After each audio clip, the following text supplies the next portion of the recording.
भीलवाड़ा जिले के आसींद में रविवार को आयोजित एक धार्मिक कार्यक्रम उस वक्त खास बन गया जब सियासत और देसी अंदाज का दिलचस्प मेल देखने को मिला।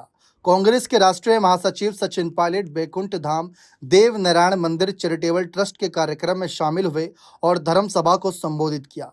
कार्यक्रम के दौरान माहौल तब और रंगीन हो गया जब युवाओं की भीड़ ने उत्साह में आई लव यू के नारे लगाने शुरू कर दिए। इस पर पायलट ने मुस्कुराते हुए मारवाड़ी में जवाब दिया, अंग्रेजी रहबा दो, आप तो हिंदी बोलो। उनका ये अंदाज लोगों को खूब पसंद आया। धर्म सभा में पायलट ने कहा कि जनप्रतिनिधि चाहे जीते या हारे, उसे हमेशा जनता के बीच रहकर काम करना चाहिए। उन्होंने जोर देकर कहा कि जो जीतता है उसे सभी को साथ लेकर धर्म, संविधान और कर्तव्य के रास्ते पर चलना चाहिए। पायलट ने लोगों को अपनी संस्कृति, इतिहास और जड़ों से जुड़े रहने की सलाह दी।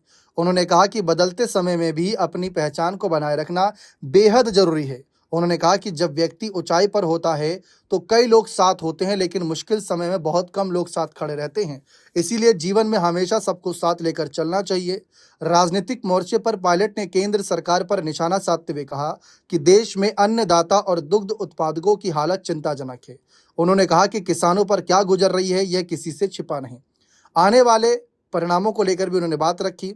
पायलट ने साफ कहा कि उनका मकसद सभी को साथ लेकर काम करना और आने वाले समय में राजस्थान में कांग्रेस की सरकार बनाना है। उन्होंने संगठन को मजबूत करने पर जोर दिया।